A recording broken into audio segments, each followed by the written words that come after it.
Good evening, everyone, and welcome to our board meeting of February the 14th, and happy Valentine's Day. What a great way to spend a Valentine's evening, right? I'd like to call this meeting to order, and to begin with, I need an approval of the agenda, please. So moved. Motion made by Mr. Guthrie. Do I have a second? Second by Ms. Crosby. Any discussion? All in favor? 7-0. And we will move to the welcome and the moment of reflection, and Ms. Robinson is going to do that for us tonight. Thank you. I was reading a book, and there's a short little story that I like to share. The book is from Dale Carnegie, and in chapter 6, the title is Leave Others a Little Better. And it's a story that Steve Scanlon, a CEO and co-founder of Executive Coaching and Neuroscience, has shared with Dale Carnegie. He called himself Mike, began blogger and consumer building champion business coach Steve Scanlon, as he relayed a story he loves to share. My wife, Raffi, and I were staying a few blocks south of Central Park, and we'd hailed his cab to embark on an annual dining tradition in Little Italy. Our timing was terrible. It was Halloween, and the already crowded streets were twice full. As Mike, the cab driver, chopped his way through Midtown and Lower Manhattan, it was apparent that our plans would need to change. He suggested Greenwich Village, and so we agreed. A few minutes later, he dropped us off at a village curb and recommended 3 restaurants, and then rolled back into the crawling mass. I thought that was the last time I would see Mike. But as Scanlon likes to say with a smile, Mike thought differently. As they enjoyed their meal, Scanlon reached for the front pocket of his pants. He patted. He reached for his coat pocket. His phone was missing. He panicked as he suddenly remembered where it was. Resignation set in as he imagined the misery of canceling his account, losing valuable contact information, and, of course, buying a new phone. He dialed his number from his wife's phone, expecting to hear his own recording. Instead, a gentle Indian accent answered, "Hello?" "Who's this?" Scanlon snapped. He said brisker than he intended. "This is Mike," the voice said. Scanlon took a breath and fumbled through an explanation that ended with him needing, "I have to catch a flight home very, very soon." "My goodness," Mike replied. "Your phone is very important. I will come as quickly as I can." He then coordinated a street corner meeting and promised to hurry. Scanlon turned to his wife in amazement and relief and explained what had happened. When Mike pulled to the curb 20 minutes later, he delivered the phone. Scanlon put $80 in the cab's hand. It was all the cash that he had. He was humbled, explained Scanlon, but I wanted him to know how outstanding that act was. He hadn't mentioned money, not once. Turning off his meter and going way out of his way to help an irresponsible customer was extraordinary. I'd have given him twice that cash if I had it on me. The cabbie's smallest act of service made a big impact. It turned a nightmare into a noteworthy experience.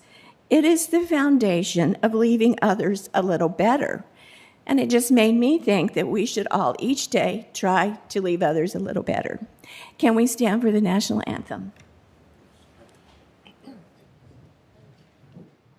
I pledge allegiance to the flag of the United States of America and to the republic for which it stands, one nation, under God, indivisible, with liberty and justice for all.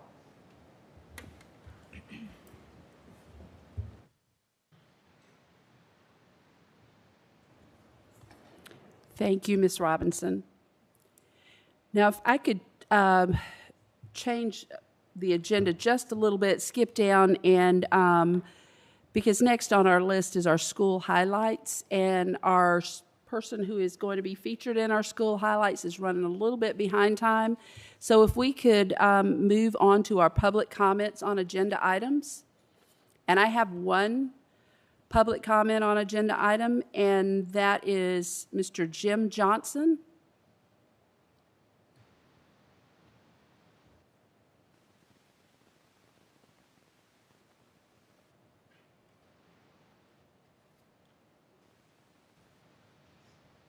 Can you hear me okay? Oh, okay.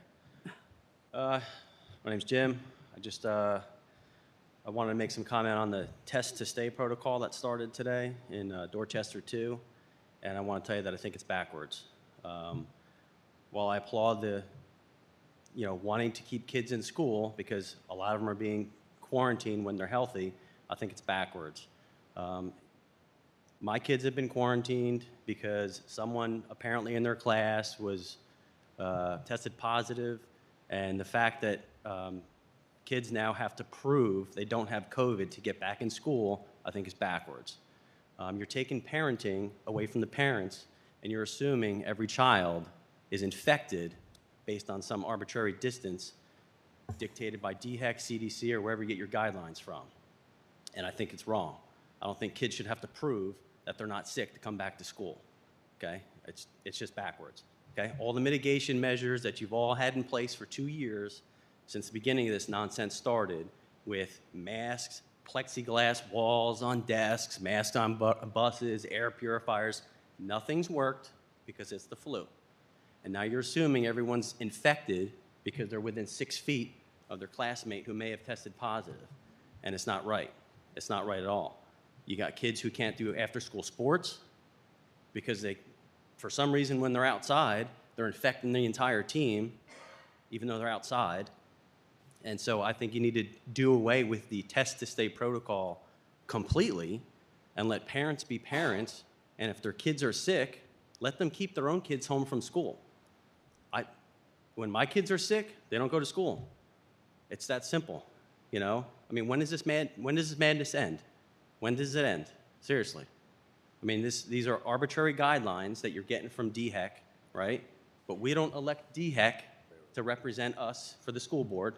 We elected all of you, and if the guidelines come from DHEC or from the CDC or whoever, wherever you're getting your information from, whatever rules you all have to follow for the school district, why aren't you pushing back against DHEC for this kind of stuff? Has anyone pushed back to DHEC for these guidelines? When we have public comments or whatever, we're not allowed to speak back, right. But we are going to have our nurse come up. I think Mr. Pye's going to. I think so. She's later in the program, but I have no problem when you finish, well, at she the will end, come whatever. and address what we have done and why we do what we do. That's fine, but the school board needs to push back against DHEC, against the CDC for South Carolina, whoever makes these stupid rules up to make kids have to test, wear a mask, and do all this other nonsense. It's ridiculous, and it's out of control. It's been 2 years, and I think it needs to end, and just let parents be parents and let them decide when their kids are sick that they need to stay home, okay? So the testing protocol, it's backwards. You need to end it. Thank you, Mr. Johnson. Do you want her to come up now? Yeah. Amanda, if you would Sure. So address just where we are with all that we're doing, why we're doing the test to stay. Why do we move to that and not to just not doing anything? Sure. So the DHEC school and child care exclusion list dictates which students are able to be in school, both when they are ill as well as when they're exposed to an illness such as COVID-19. We are legally required to follow the criteria in that list, and so quarantining close contacts is legally required, and test to stay is the least conservative of all of the options available. It allows us to keep students in school face-to-face while still following the criteria in the exclusion list, but it is required. And everyone has pushed back in some form, but that is mandated by our legislature. It is a law that we must follow. Those exclusion things that came up from DHEC, we have to follow that. We don't have a choice in that. We can voice our concern, as many people have, but I don't know of any district that's ahead of us in what we're trying to do. Everybody's doing something, and we are probably doing the least to try to get to our target date of getting the kids in the school and still keep halfway healthy. And everything that we have tried has been successful. We, under tremendous pressure, did away with it. We will never know what worked and what didn't work. But we go on record, we tried everything we could with an unknown disease that was killing people all over the United States. And we were frightened to death, everybody was. And we were hearing mixed messages from the media and from all sides of it. And I receive something daily that someone has for research. That person's never a doctor, they're not a registered nurse, So again, it's what you get off the internet and what you hear on TV, and I get that. I'm not a medical person, don't pretend to be one, but we have an obligation to educate children, which is what we're trying to keep them in school for. But at the same time, we have an obligation to keep them safe. And parents are all over the place in how they support that or don't support that, as we've seen by everything we've done. So it's no longer what's popular, what we personally think is right in our hearts. We're doing the best we can to comply and try to be as normal as we know how to be. We're not trying to punish children. In lots of cases, they can't deal with the situations that we give them because they're not making the decision. Their parents make the decision, and they're taught to follow their parents, and we certainly want them to do so. But at the same time, when you're in school, just like get on an airline, they have requirements. You don't meet the requirements, you don't fly. And that's just the way it is. And so I hate that's happened, but that's the society that we're in. And I don't know if it's going to end anytime soon, but our district, I'm sure you will be first in line for the ones that will be as free from all of this as we possibly can be. We're working towards that goal. Did I speak on behalf of all the board members saying that we've talked enough about that everyone here, we've all been very troubled by the rules and the regulations and who is making these decisions. And as soon as we halfway try to work it out, then they change it on us. So how important was it to begin with when you put us through all of this and all these things that we've done? It's been changed by DHEC, or they no longer are pushing it. And so it is, they've lost a lot of credibility, good, bad, or indifferent. And they've received lots of criticism, but at the same time, they're quick to change things, and I'm not sure why.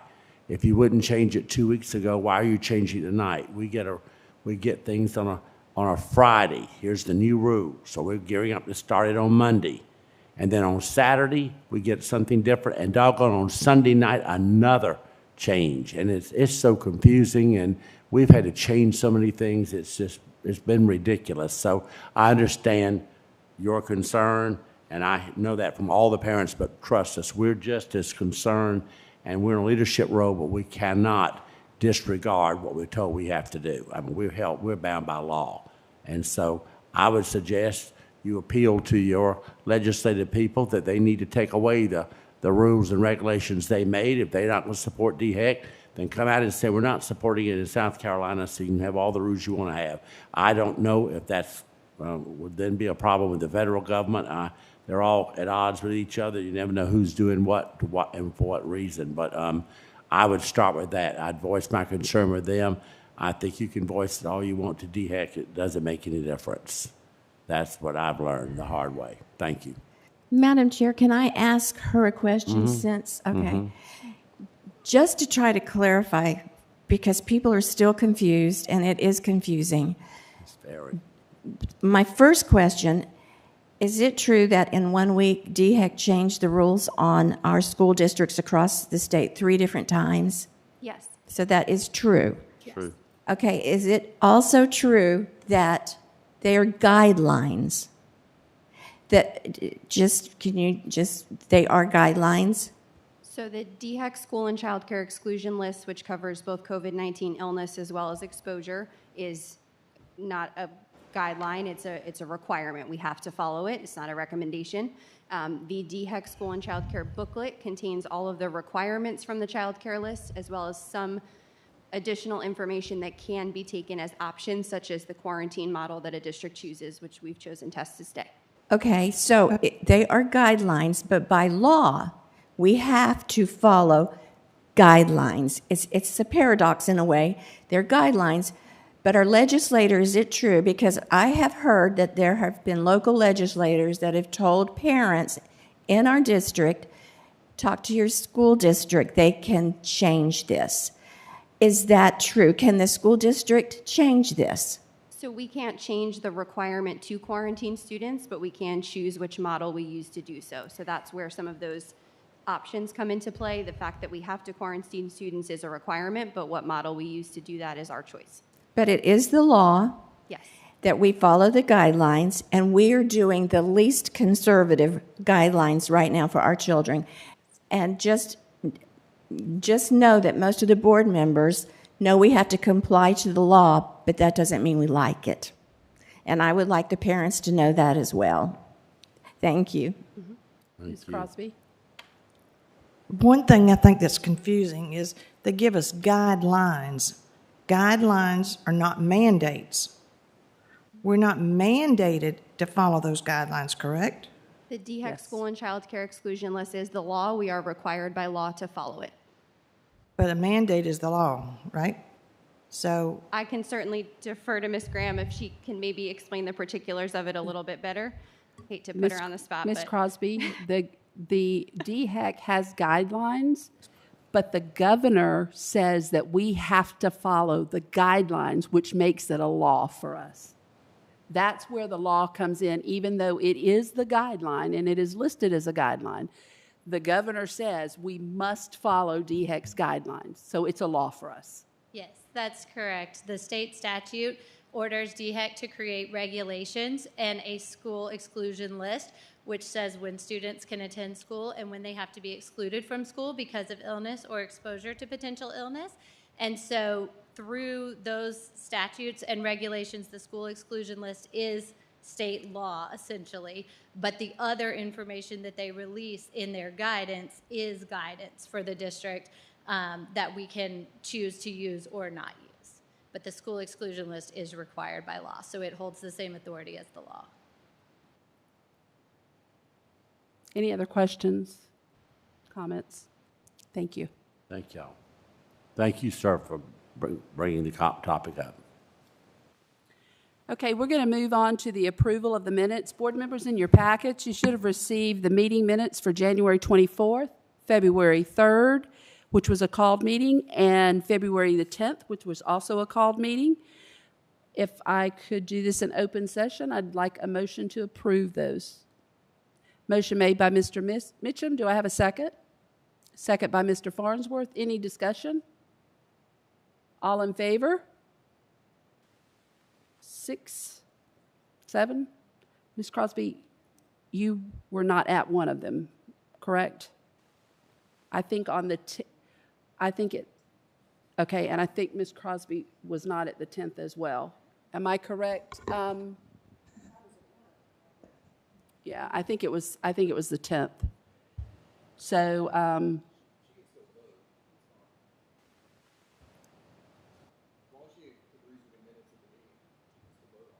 okay. Okay. All right, so we're going to move on then to our superintendent's report. All right, thank you. I've got 3 topics I want to bring up today, and that's the attendance lines, and then I'm going to talk a little bit about the COVID Power School plug-in update that began today, and the reason that we started this week instead of last week when we had that option to do it.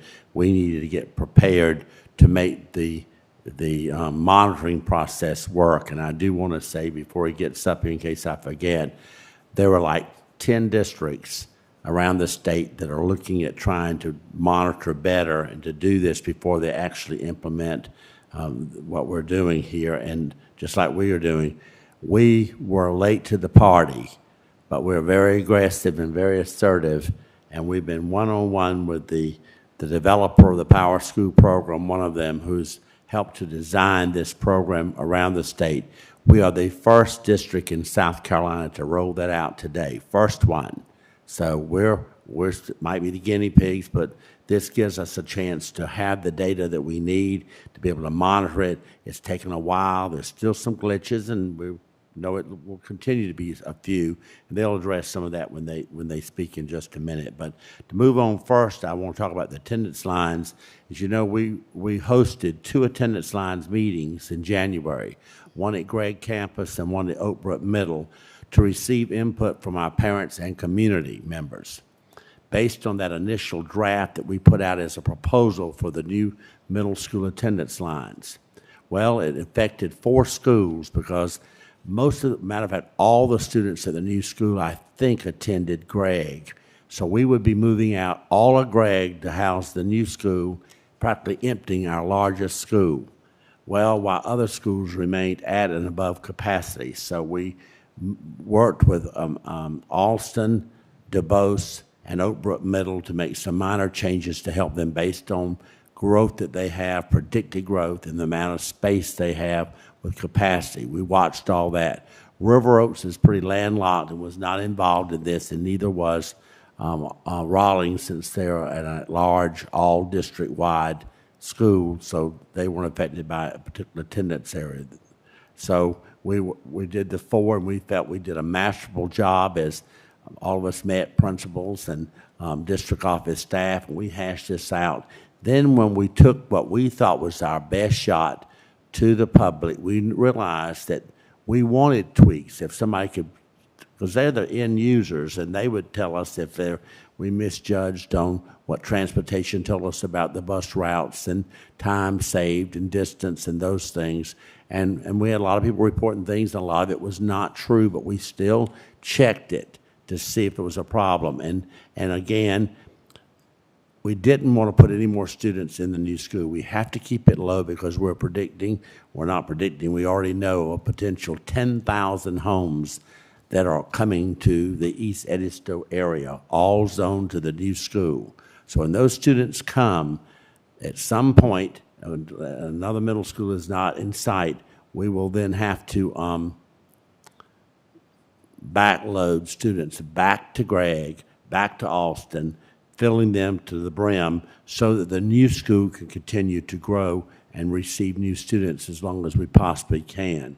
The campus is small, there's not adequate room to put mobile units there, so that won't be an option, at least not anything that we would entertain doing right away, because it is too many issues involved with that for that particular school site.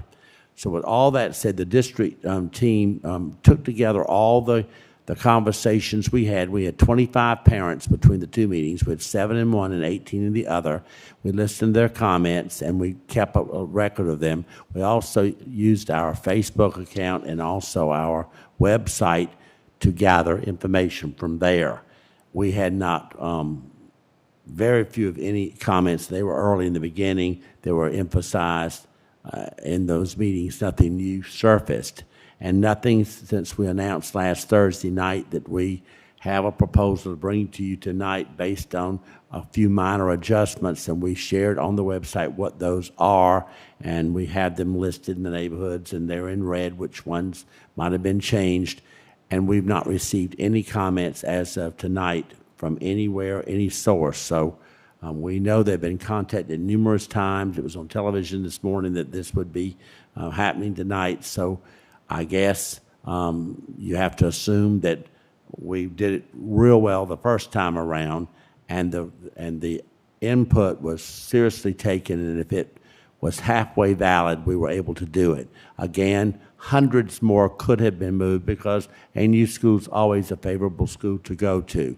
So, but unfortunately, we weren't able to offer that to everyone who would like to go. So most of them stayed in their present schools, and it always tends to work out and do fine. But I just felt like I needed to do that on the front end.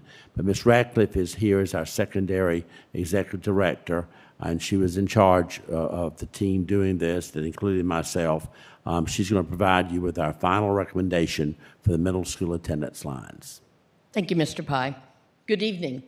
This evening, we bring forward our proposed attendance line changes for board approval. At the middle school level, we've not made large-scale attendance line changes since the opening of River Oaks, and that was a little over 15 years ago.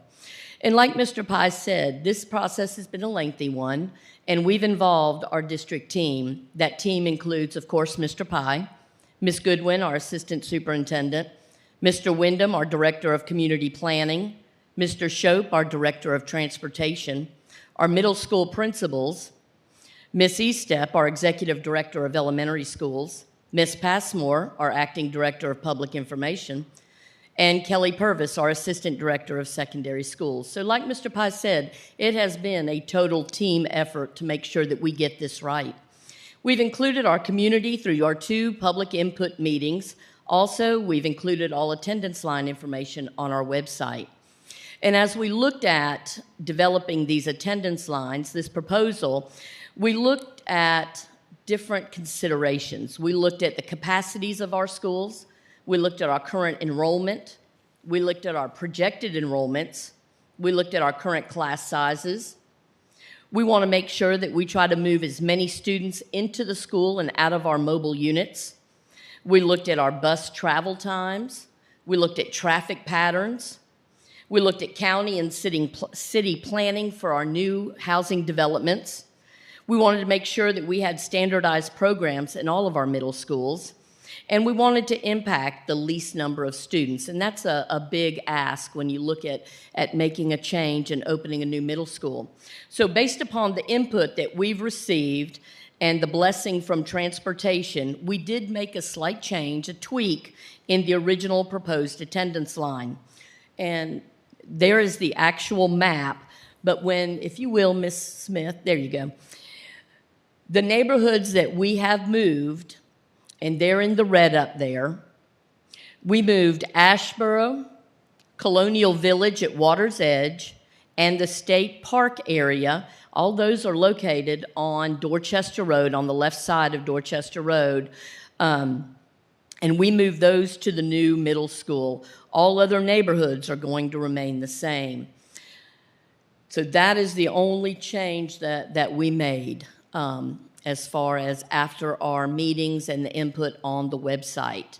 And again, those proposed attendance line changes allowed for the total number of students in our middle schools to drop anywhere up to 250 total students attending our middle schools. So again, we're looking at being able to drop our class sizes and our total enrollment at our middle school. We do want to keep our total enrollment at East Edisto at or near below 700 students. And again, Mr. Pye said, due to that enormous growth that they're going to be experiencing in their geographical area, and they're looking at anywhere up to 10,000 new homes in that area. So again, we wanted to allow some growth in that East Edisto middle school. So, based upon all of our information, we feel that we're ready for a final decision on our attendance lines this evening, based upon our proposal this evening. Thank you. Madam Chair, I make a motion that we accept the middle school attendance lines as presented this evening by Ms. Radcliffe and Mr. Pye. Okay, I have a motion by Mr. Farnsworth, a second by Mr. Mitchum. Is there any discussion? If you don't mind, and just very quickly, first of all, I want to commend Mr. Pye, Ms. Radcliffe, that entire team that she put out there. I don't know that folks really understand the magnitude of attendance line changes. It seems like, oh, we'll just move a few neighborhoods, we'll move a couple hundred kids here and there. But it is a lion's task, and the transportation pieces, the meetings that we have to set up, there is a lot of work. Behind the scenes, there are districts that pay tens of thousands of dollars, if not hundreds of thousands of dollars, to hire consultants to be able to do attendance line changes like this. And so I'm always just very proud of our district that we're able to do that in-house and have just a fantastic team that's able to put that together for us. And on the backside of that, I really think listen to our community. Because there were certainly after the first meetings, and we all heard from certain folks in different neighborhoods, and the district is always willing to look at and have the conversation to make changes if we need to. So again, I'm just very appreciative of that. I know the community is appreciative of it. I've had a lot of folks reach out from those neighborhoods we heard from, and so I just want to say thank you for that. And again, happy to support what was presented. Well, it used to be a good bit of misinformation, but we learned a long time ago, don't get in a spinning contest on who's right or wrong. People are passionate about where they feel their children should go, and I have no problem with that. We build that kind of culture. We support that. We do it, and then it sometimes turns against us when you have to make those changes. And the people were very understanding, and all my times of doing it, you see, I don't know if anybody's out there on this, but we've received not one single comment on any of this since we started, since the second meeting was over. And we did have a few emails that came up like one weekend. It was more or less a chain type email. That did not affect what we said. The 2 or 3 ladies, the very first meeting that spoke on behalf of their children in the neighborhood actually got to me. They were very forward-thinking and positive and understanding, but pleading, this is what we feel is best for our children. That's what we expect, and that's what we work with. Occasionally, and maybe this time, there's one or two emails in which we were blistered for always making poor decisions and doing terrible things. And I asked myself, I know who was at the meeting. It was all total of 7 at that meeting, and the second one 18.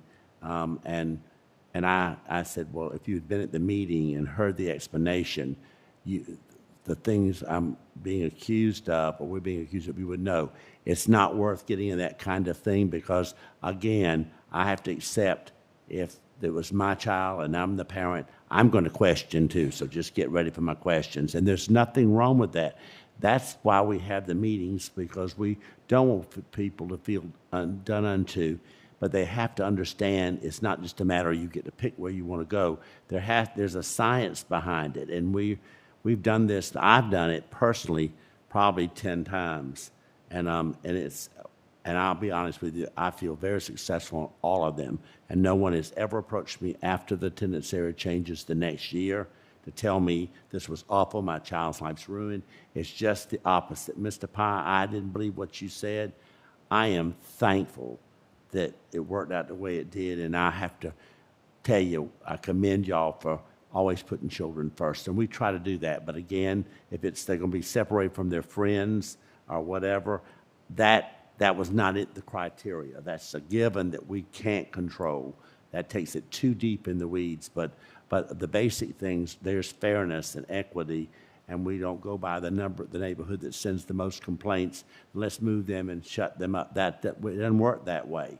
And people need to understand that we're looking for comments that will make us think and rethink and go back and say, could this be possible? Is it really further? Check the time at 7 o'clock, not when we checked it at 2 in the afternoon or another time. Check it, this parent said, and see what you think. And so that's what we did, and I think it worked out fine. And I applaud not only our staff and the principals, I applaud the public, because they trusted when 27 people out of 1,000 children removed, 27 people came to the 2 meetings, and probably 6 comments, all total from the early beginning. Nothing in the last 2 or 3 weeks, not one thing.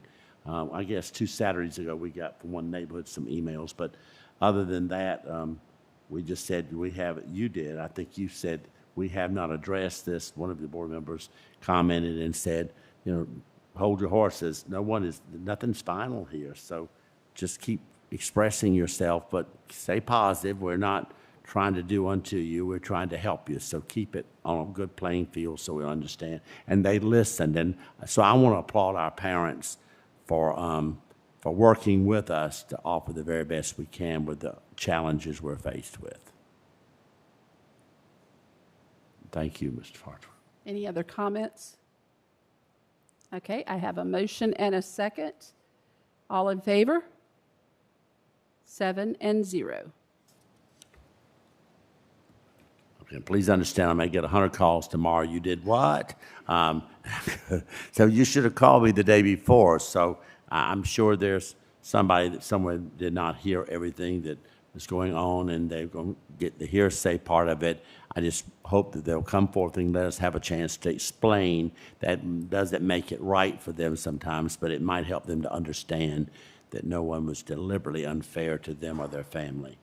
All right, with attendance areas out of the way, the COVID power plug update. We've worked real hard throughout this pandemic to provide a quality education for the students while balancing the health and safety and dealing with DHEC, dealing with everybody else. It's been so frustrating. I could write a book on it, except they wouldn't publish it because it would not be something most people would feel enjoyable to read. So I'm saying that, and I don't care who out there in bureaucratic land is upset with that. It's really been a frustrating thing dealing with a moving target and us not understanding the target. We're trusting people to give us guidance, and they give us guidance. We swallow it 3 days later. We're halfway accepting it. We're going to buy into it. We're going to be positive. And Lord, it changes us again. And, and I'm about run out of positivity. But in the meantime, we're going to do the best we can. And with this monitoring system that we discovered that Horry County was looking into by one of the developers of the Power School program. We contacted this fella, Mr. James, and he has just been wonderful and very attentive as he travels around the country helping people all around our state. He has still found time in the evenings, middle of the morning, to do work for Dorchester 2 to get us up and running as late as last night, making changes. And again this morning, I think we had him on the phone, and probably now, all through the day as we find any kind of issue, we're trying to make sure we can tweak it as quick as we can so we don't do any more damage that's necessary, so we keep this thing straight and fair. So with that said, Dr. Harrison? All right. Thank you, Madam Chair, members of the board, Mr. Pye. It's a pleasure to give you an update on where we are with the COVID plug-in. As Mr. Pye stated, when we first started this, we had different guidelines in place. The system was built. We talked to you all about it, and then everything changed. So we had to back up, punt, and basically develop with Mr. James a new system that no one has ever implemented up to this point. So we are leading the way. And anytime you go down a new road, anytime that you experience something new, you're gonna run into some things that, we need to tweak that, we need to change that. So I'm gonna give you an update since our last meeting, what we've been doing and where we are as of 5 minutes ago. We've had, as Mr. Pye stated, we've had daily work sessions with Mr. James. He being in many different time zones has been challenging to some of us, that early morning meetings, late night meetings, we've made it happen. I'm going to acknowledge the team of folks who worked on this in just a minute, but it really was a team effort as we plugged away, meeting with Mr. James to make sure that the program met the needs of Dorchester 2, and it met the specific needs of what we were trying to do with our community and with our students. We set up, and that was one of the things that we had a delay in, is getting Power School, a test site set up so that folks could actually go in and test, make sure that the dates popped up right, make sure that icons popped up right. So once we got that, we were able to then go into a test Power School, test it out, before we moved it over to live Power School. All of our teachers, nurses, administrators were trained on Wednesday of last week. And out of that training of this week, not last week, out of that training, we received 2 questions from our schools, which we were able to address very quickly with Mr. James. And those 2 questions were taken care of, and our schools were okay moving forward. So very minor tweaks to the system right out from the training that we had on Wednesday. Families were notified last Thursday that we were transitioning to the test-to-stay model. Our students who are currently under a quarantine, Ms. Santa Maria's team reached out to update those families and those students on Friday about their updated return dates, which started today. And the system went live in Power School last night, right before the halftime show started. So it kick-started, the system went live, and today we have implemented that system. And throughout the evening last night, throughout the entire day today, we have been adjusting and making changes. If we notice something that didn't pop up correctly, or a cue is going to disappear too quickly, we've made those adjustments so that our students and our families don't see that in live time. So we're continuing to work on it. It is up and running. Overall, we're very pleased on the system. We're very pleased on the way that it is operating. We feel very confident that being the first to utilize it in a test-to-stay model, that Dorchester 2 is going to be successful with our model. The team, and it was definitely a Team Dorchester effort. Cindy Luttrell, Rashad Wilson, who are our Power School gurus, really meeting with Mr. Wilson and Mr. James, having those conversations, very productive.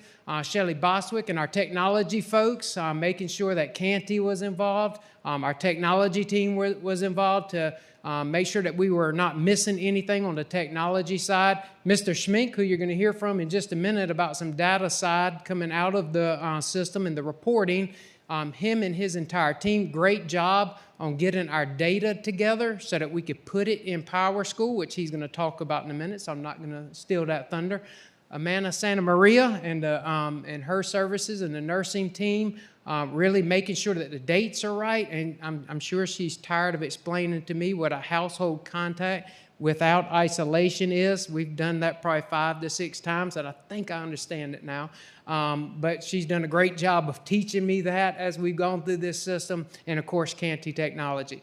Last but not least, I have to definitely do a shout out, and that's my last slide, to Mr. James himself and Phoenix Learning and his consulting service. What an asset that we stumbled into through a bad situation with COVID to help us come up with a good solution for our families.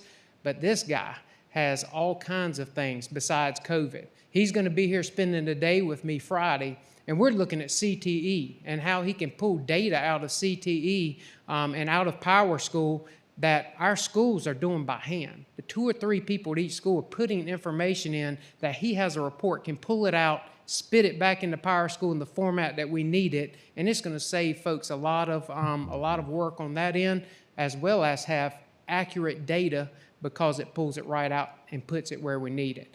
So he's been a blessing in disguise, and we've gotten a very close partnership. I developed pretty close with him. Texting, he likes to text late night and early mornings, and then and through phone calls, of course. But are there any questions about our system? We're up and going. The phone calls and the emails, we're working on that currently right now. As we walked into the meeting, we had an email, a test email that came through. Amanda sent him some changes back. I called him just to make sure he saw the changes. He said, yeah, I made those changes just now. I said, you're driving? He said, yeah. I said, it's amazing that you can make that change driving. I can't hardly check my phone and drive at the same time, but he's changing Power School code. So he's working on that currently. Any questions? Can I just ask, because you said Miss Santa Maria had to explain to you 5 times. I don't know if we even know what that is. Could you maybe explain it to us? Me to try. I can probably do this now, Amanda. Because we might get asked, and we need to know. Mm-hmm. So for household contacts who aren't able to isolate in the home from the positive case, they have different quarantine requirements. They're not eligible for the Test to Stay program according to DHEC. So the parameters have to be set up a little bit differently for those students. They remain home for the 5 days of the positive individual's isolation, as well as a 5-day quarantine, which is shortened from our previous 10. They return to school on day 11 with a mask through day 15. Okay. Thank you. Mm-hmm. So as you can see, taking that information and making sure our dates pop up right was quite a challenge for me. So as of today, how many students do we currently have on quarantine?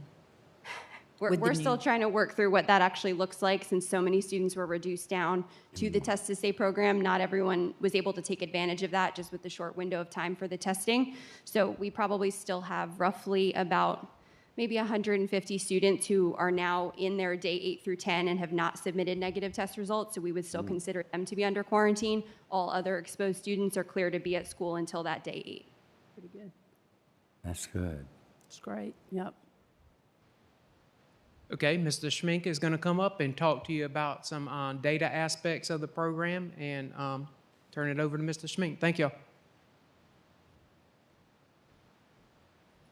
So, Madam Chair, Mr. Pai, board members, thank you again for having me this evening. I just want to give you a quick update. He did outline everything quite well. We have been quite hard at work scrubbing over about 40,000 line items of data, getting it all set up to be able to import into Power School. And just to kind of give you an idea of a task, I want to make sure my team gets well represented, that it took about 6 people, about 16 hours each to scrub all that data and get it into the format.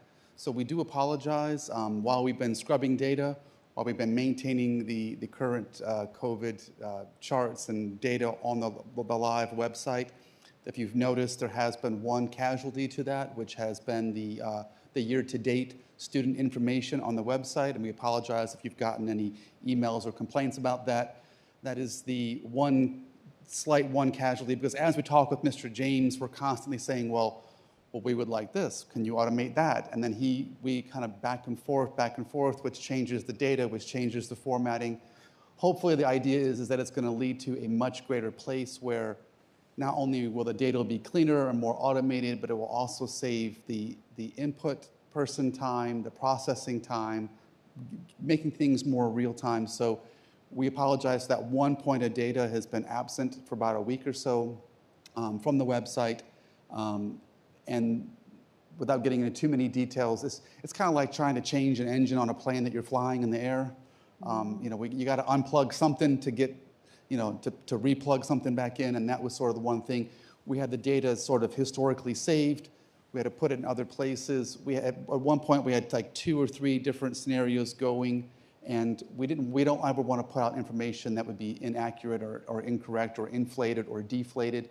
So we just opted for press pause, and we will, as soon as we can, I think it would take us about this week, once we get everything up and going, once we get all of the new queries in place, we should be able to do that. In the meantime, we'll be able to maintain the new dashboard, and we'll be able to maintain 80% of the old dashboard, and we're hoping to make improvements on that. And just to make your head spin a little bit more if they're not already spinning, I mean, it's small little granular details. For example, the new dashboard is going to indicate current plus historical COVID positive cases. And you think, well, that seems pretty easy. Currently, we're posting current and year to date. Now, when we calculate that, as soon as you become current, you also become year to date. Mm-hmm. The new program and the way that it has to think, and I had to be taught how it was part of these things, how everything thinks, is that you can't become year to date until your current time is over. So that one little point right there put such a big snafu in things, and we've been dealing with about 12 or 14 of these little tiny semantics that, but we're very hopeful that once it's up and running and we're going to be able to get everything out of it and save a lot of people a lot of time, and hopefully have a more comprehensive dashboard to pull from for the future. So I just wanted to make sure, I guess my main role here tonight was to make sure that if you had any questions about the current state of the dashboard, to be able to field any of those questions. Anybody having questions or comments? No? Well, we appreciate your patience while we, like I said, swap that engine out mid-flight, but my team's working very hard to keep us all safe and in the air. But up to about 2-3 weeks ago, he wasn't in the picture at all as our data person.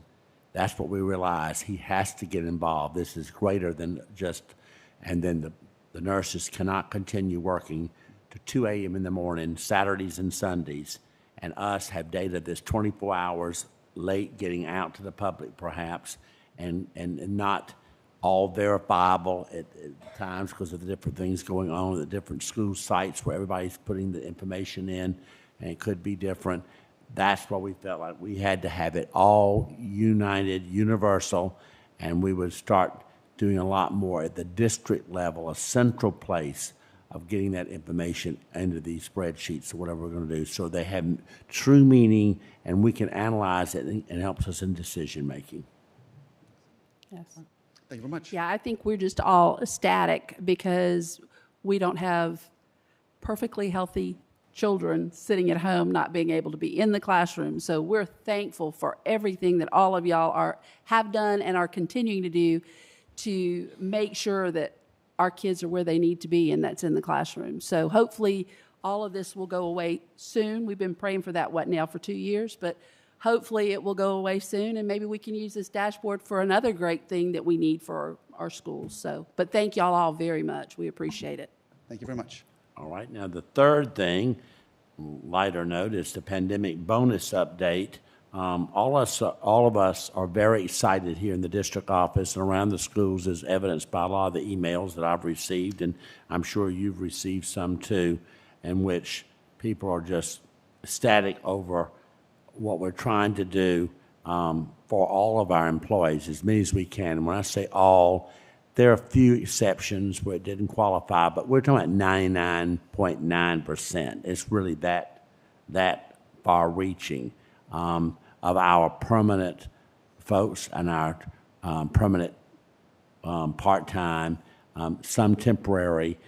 If it's so temporary, then they're not really employees. It's just temporary, and they're more like a casual kind of worker, and those we had to look at closely. But our measuring stick was wherever we possibly could justify it to do it. Everybody received the same amount.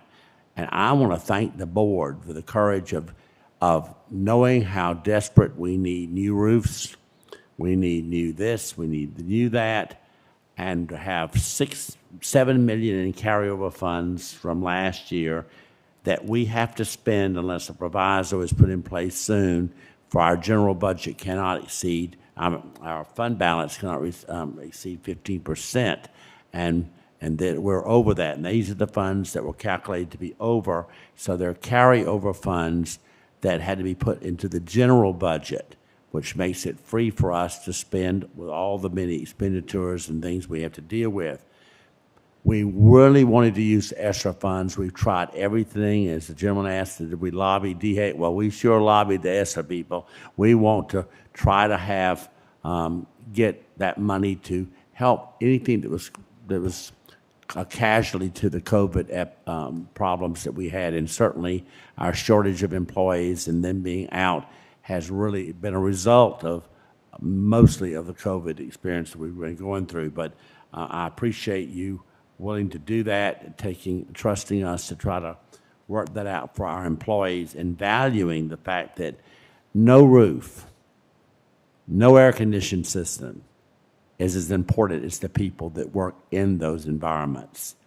Our teaching staff, and that's why we said all. I'm not distinguishing our teachers from our bus drivers, our custodial workers, our secretaries, our nurses, our district office staff.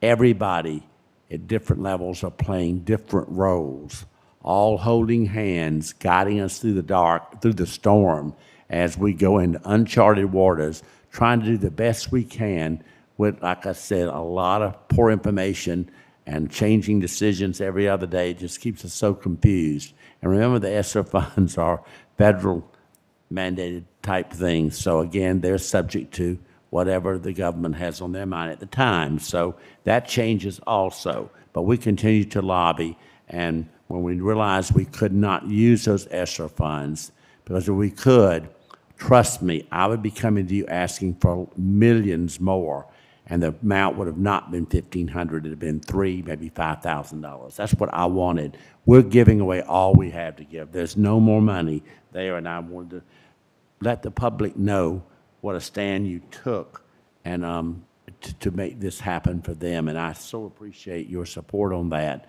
and our staff. And to make it even nicer, I was surprised to learn that our payroll people who work constantly all the time getting ready for payroll, it just is a cycle that never ends. But with this added piece, because it's a separate deposit, a separate issuance of money that's not in the regular paycheck they get, so they can see what they get and what went out of it and the whole 9 yards. And they have to, all the benefits package has to be out of it with the exception of retirement, which is around 9%. So that was a savings over what it normally would be. So there was 9% less to take out. But with that said, it was supposed to go out next weekend, and it's now coming out this Friday. So this Friday, all of our employees will be receiving their $1,500 check. So I applaud our payroll for working overtime, doing their part. So thank you so much for making that happen. D-Board, it begins with you. And then once you give us that green light, these people don't know anything except go. Go in high speed. And that's what they've been doing, and they're making wonderful things happen. And I just felt like the teachers and the public all need to know how much we value them, appreciate them, and we're doing everything we can that's within the limits of what we're able and allowed to do. Thank y'all so much. Any questions? Questions or comments?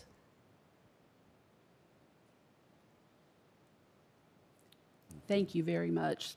That's all we can say is thank y'all for doing everything that you've done, because this is very important. We need this for morale. We need this to let people know that how much they're appreciated. I mean, we've said it over and over, but you know, it when we do things, that's when it becomes real then. So we appreciate it. Thank you so much. And that concludes my part. Okay, before I go back to school highlights, I'm going to finish up the superintendent's report section with the personnel report. Board members, in your packets, you should have received the recommendations and resignations for the 21-22 school year. If everybody is okay with that and me doing it at open session, I need a motion to approve that. So moved. A motion made by Mr. Guthrie, seconded by Ms. Crosby. Any discussion? All in favor? 7-0. Okay, we're going to hop back up to the top to our school highlights, and that would be Ms. Jennifer Passmore. Good evening, everyone. We're very excited to congratulate the Ashley Ridge High School wrestling team. As Ms. Smith pulls up the photo, they are now state champions. And so we invite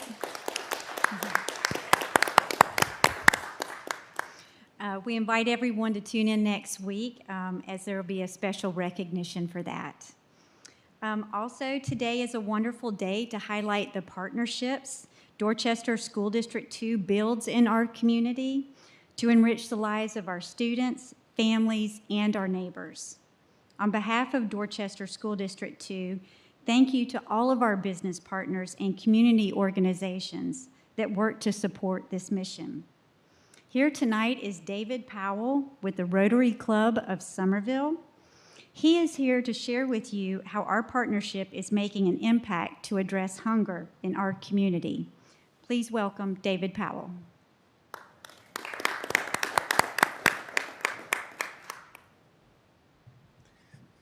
Madam Chair, board members, Mr. Pye, it's good to see you all. We've been busy the past year. One of the core initiatives of Rotary International is addressing hunger, and that holds true for the Rotary Club of Somerville and addressing hunger in our community. We saw an opportunity a couple years ago, in fact about 4.5 years ago, to start a project that we felt very positive about in the fact that it would impact a lot of people that are dealing with hunger.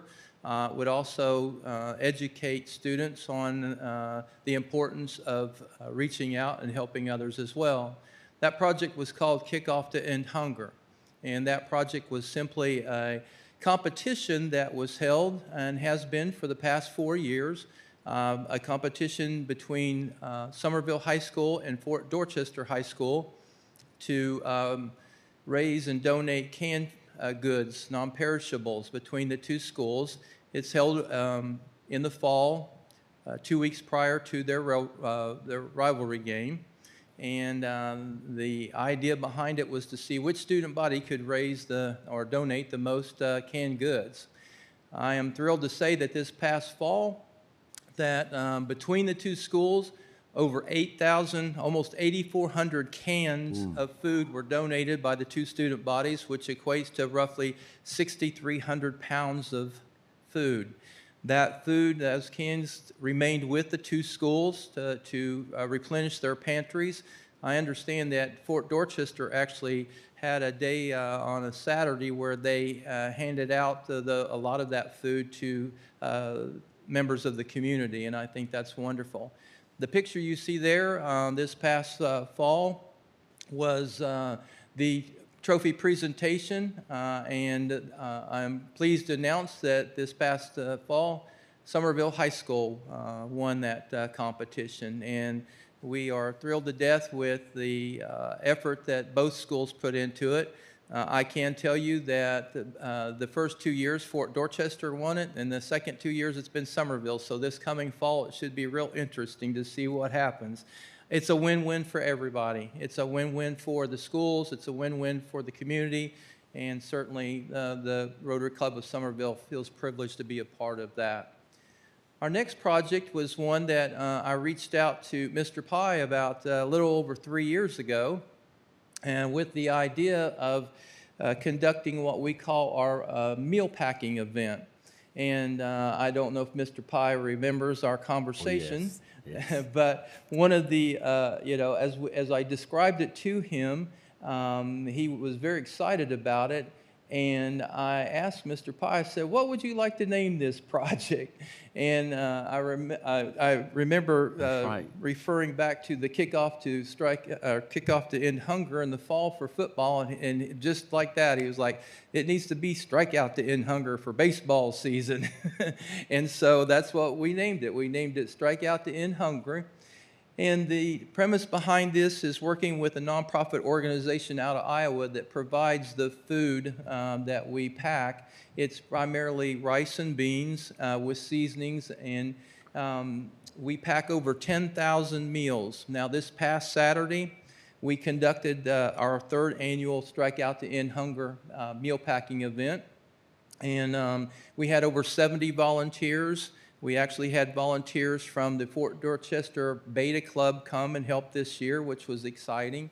And we had a number of other businesses and other organizations that also sent volunteers. And we packed roughly 10,000 meals in just a little under 2 hours. Those meals were, and that's from taking the goods, putting them and sealing them in packages, and then boxing them up, and then, putting them so that they could be picked up. The beauty of the whole project, and one that was our only concern when we thought of this project, was how are we going to distribute those? And that was where Mr. Pye and the school district came in play. We felt like as far as distribution of these meals could be best handled by the school district. We knew that there were students out there and families that could use this food, and we felt like the school district was in a great place to be able to distribute it.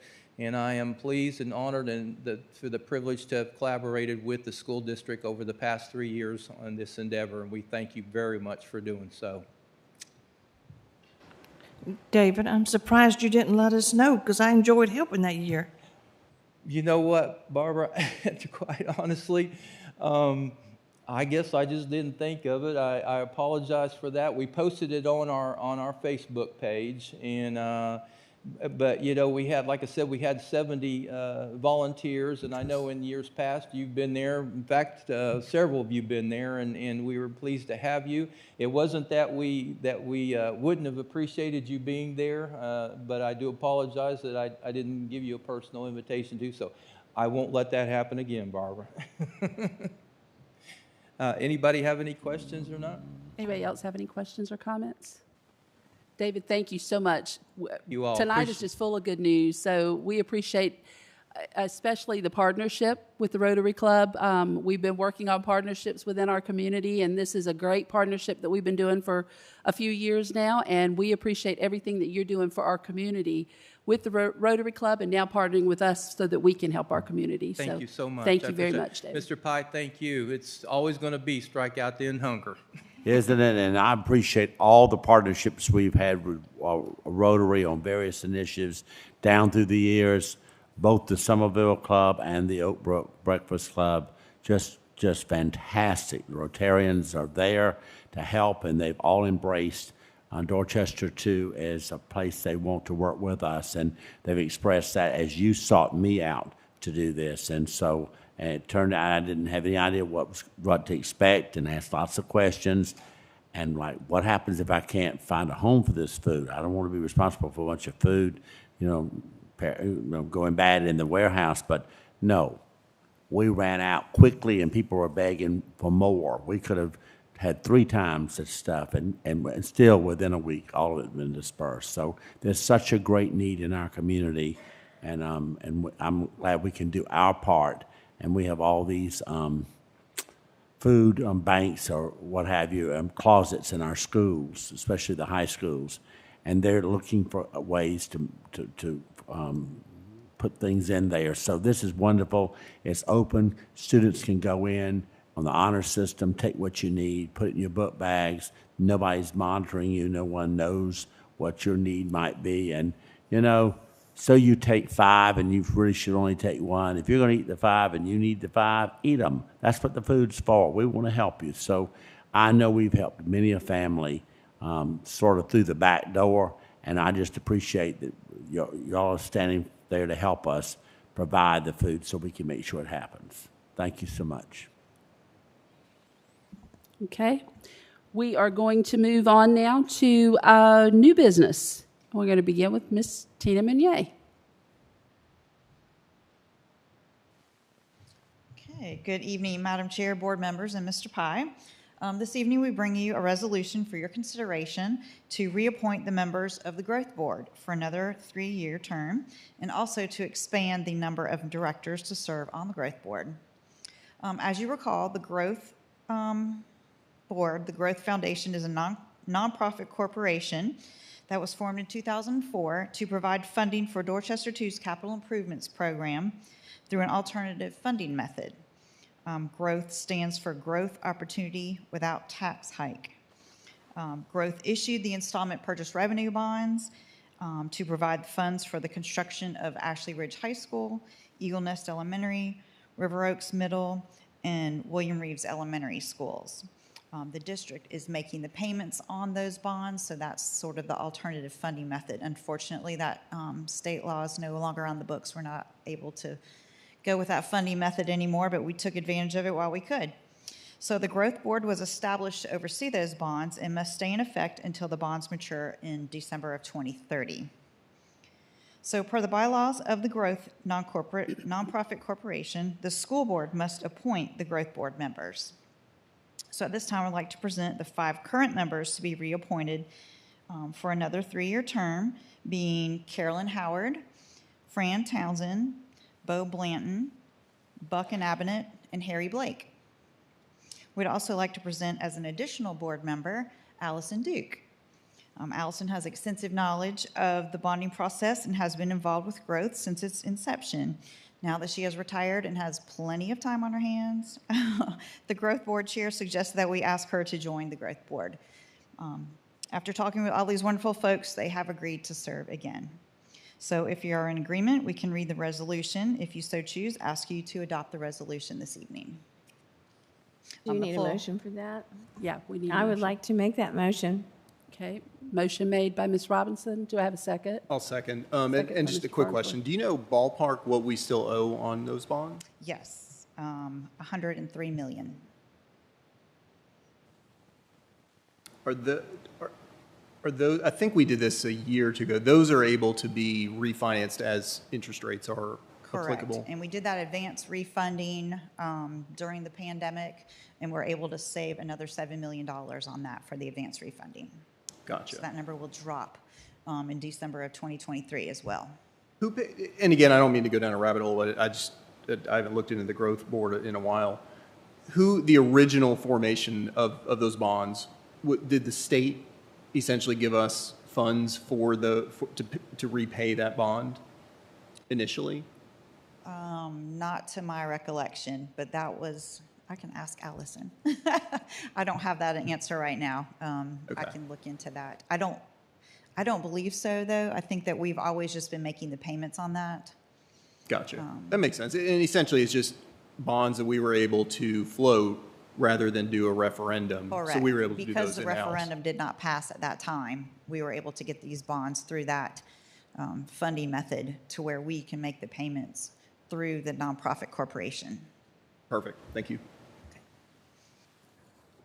Okay, so you want to go ahead and read the Yes, the resolution, full please? resolution is in your packet. I'll read the highlights. Whereas Growth is a nonprofit corporation formed in 2004 for educational and charitable purposes in order to assist School District 2 of Dorchester County, and whereas the Board of Trustees is vested with the power to appoint the successor directors for the Growth Board of Directors, and whereas the School Board of Trustees has determined to appoint the following individuals to serve as the Board of Directors of Growth, and now therefore be it resolved that the Board of Trustees of School District Number 2 of Dorchester County directs that the number of directors shall constitute the Board of Directors of Growth shall be 6, and the following individuals are hereby appointed as the Directors of Growth: Carolyn Howard, Fran Townsend, Bo Blanton, Buck and Abbott, Harry Blake, and Allison Duke. Okay, I have a motion and a second to accept the resolution. Any further discussion? Okay, all in favor? 7-0. Thank you all very much. Thank you, Tina. Okay, next on the agenda is our committee reports, and we're going to begin with the Policy Committee. Mr. Farnsworth. Thank you, Madam Chair. I just want to start and say thank you for the opportunity to lead our policy committee this year. Certainly a lot of impact that, of course, our policies have on the district. And so we always want to make sure we're keeping up with those policies. We want to always reevaluate and ensure that we're keeping our policies in line and new policies and all that sort of stuff. So with that said, one thing you will see this year from the policy committee, we have set up, and I've been working, there she is, with Christy, our in-house attorney, as well as Ms. Wimberly and some other folks in the district. We wanted to set up quote unquote standing meetings for the policy committee, because I think that's important. Not only does that give the public a chance to know when those meetings are, not only will they be standing meetings, they'll be publicized, so folks know well ahead of time when those meetings are, so that way the public can participate. The board knows, obviously anybody else that wants to come to those meetings is more than welcome to, and it gives Christy and the district an opportunity to kind of look over policies as we get new policies or updates that need to happen. I think it gives us just more of a solid foundation for that calendar. Lee, I don't know, thank you, mind reader. So this is what we're looking at. We're looking at basically the second, prior to the second board meeting each month, we will have a standing committee meeting. There is one exception in March because there were some previous engagements for the district. So the second board meeting at 4:30, so prior to our board meeting at 4:30, the policy committee will meet right here in the district office. Again, you can see the meeting dates.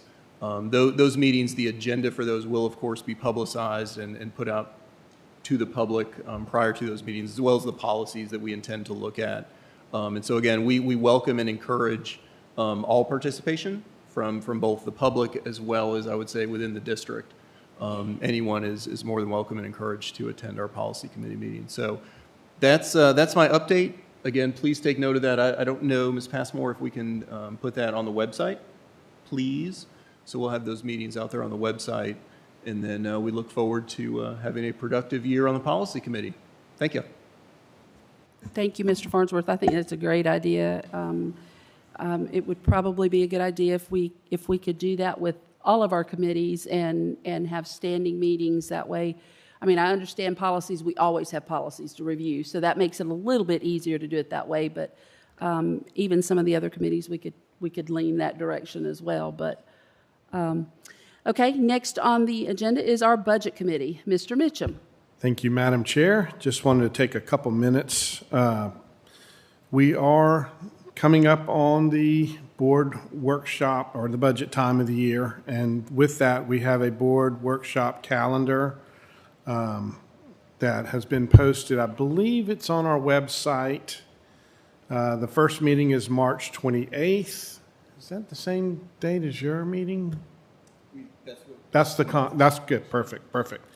Wednesday, April 20th, Monday, May 2nd, Thursday, May 5th, we go to County Council. We approve our budget for County Council. May 9th, we go to present our budget to Dorchester County Council. And then if everything goes well, Monday the 20th, we should get approval of our budget from County Council. So everybody will be made aware of the opportunities that they will have to come and participate and understand how we put together the budget and have some input for that process. And I just wanted to make a quick mention too, back on February 3rd, we did increase our substitute teachers' pay, and we were able to use the ESSER funds. I know earlier we talked about we couldn't use the ESSER funds for the bonus, but we were able to use the ESSER funds to bump non-certified subs from $90 a day to $100 a day, certified from $120 a day to $140 a day, full-time adult supports from $75 per day to $90 per day, and UAPs from $75 to $100 per day. And that's a temporary increase that's going to go through the end of the school year. So I just wanted to reiterate that to those of you who may have missed that information. That's all I have, Madam Chair. Anybody have any questions or comments for Mr. Mitchum? Mr. Mitchum, Budget Committee's already made a big impact after just one meeting. I mean, we've increased the pay, plus we've worked in the bonus, so a lot of hard work on that one meeting. Okay, next on the agenda is our Safety Committee meeting, and that is me. So we are implementing our Safety Committee again, and I have in front of me a list of the people who served on the Safety Committee last time. Of course, there's a few people who are not returning for whatever reason. We had some students that were on there, and of course they've graduated now, so they're not available, and some people who've retired and that kind of thing.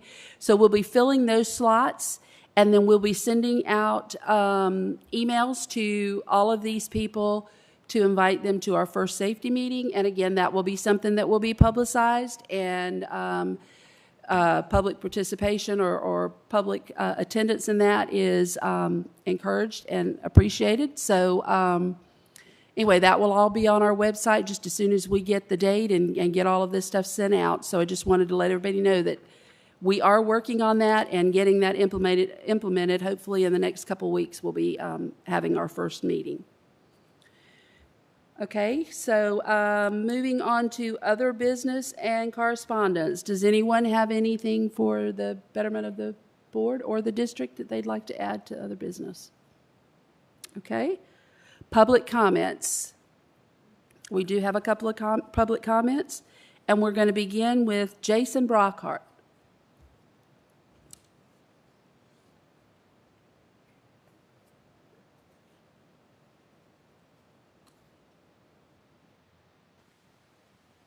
Good evening, Madam Chair and Mr. Pye, DD2 Board. I actually wasn't planning on saying anything really about the COVID stuff, but a comment earlier. The Test to Stay program, I've spoken to people on both sides of the aisle on this one. I've been speaking about this for quite a while, you know. I think this is the first best thing that has been presented that DD2 has adopted that is really trying to actually bridge the gap and accommodate as many people as you adequately can. So I really applaud all of the work and effort that's gone into it. I think that's one of the best moves I've seen the whole time. So I do want to say that. One of the other comments that came up, though, and I've been hearing this a lot lately, is some of the stuff that we're dealing with is just the society that we're in.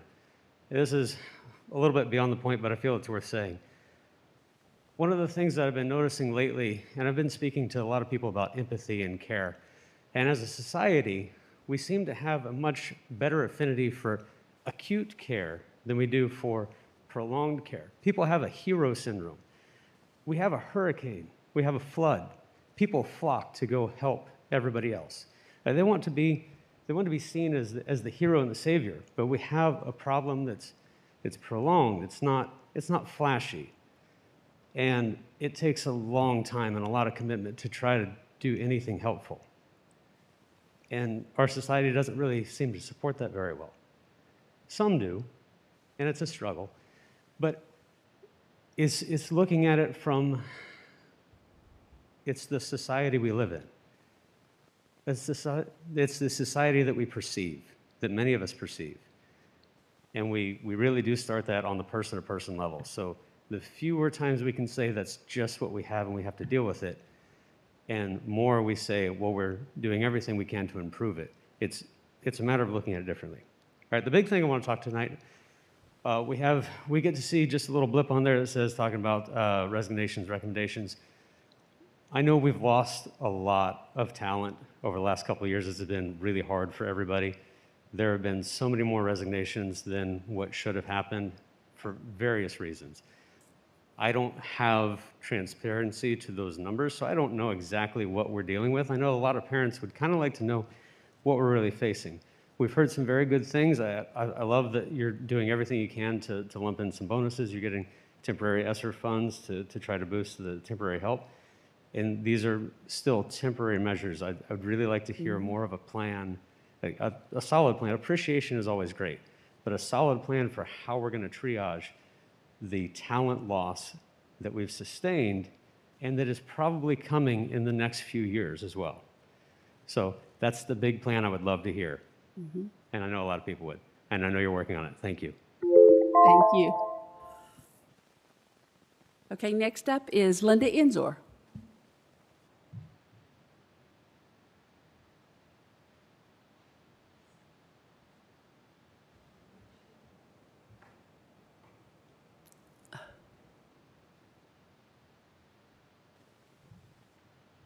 Madam Chair, School Board, and Mr. Pye, I bring you greetings from the great state of Iowa, which is my home state. And I have a very simple suggestion that I like a lot. A school in Iowa allows students to receive physical ed credits by helping do yard work for senior citizens and people with disabilities. I live at 310 Hamlet Road, and I like to have my grass mowed about twice a But I'm serious about this. I think this is truly a wonderful idea, and I hope you will actually give it a little thought. And since I have 2.5 more minutes, I have a question. Earlier in the year, 2 people were escorted out of the building because they applauded. And so I thought the judgment came down from the state attorney general that, okay, if they can't applaud, then we can't applaud for good things either. I think it was wonderful that we applauded for good things tonight. But does that mean they can give me a standing ovation now? In which case, come on up. Thank you. Thank you, thank you. But I'm serious. I'd like to know what the ruling on that is now. Has that changed? So now it's okay if, say, the last speaker got up and we want to applaud him, that is now all right? We can't answer, Ms. Enzor. We can send you the information, but we can't answer you. But you will get the information to all of us. We will get the information. We'll get the information to you. We don't have all of us a way to get the information to, and then you can just send it to whoever you want to send it to. And again, my address is 310 Hamlet Road. I have your email. Grass about 2 inches tall. I have your email. I will send it to you via email. I know you do. Thank you. And my yard needs raking from the pine straw. Okay. Now I need a motion to go in executive session for legal advice regarding pending litigation. So moved. Motion made by Mr. Guthrie, seconded by Ms. Crosby. Any discussion? All in favor? 7-0. We will be returning for any action that's required from executive session. Thank you very much. Everybody have a great evening.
Okay, I need a motion to go back into open session.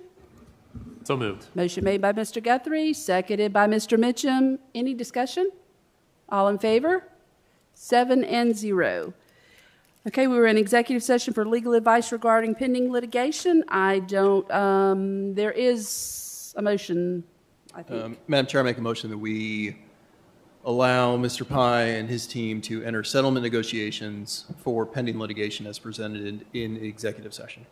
Okay, I have a motion for Mr. Farnsworth. Do I have a second? Second. Second by Mr. Guthrie. Any discussion? All in favor? 7-0. Okay, I need a motion to adjourn. To adjourn. Motion made by Mr. Guthrie, second by Mr. Farnsworth. Any discussion? All in favor? 7-0. Good night, everybody.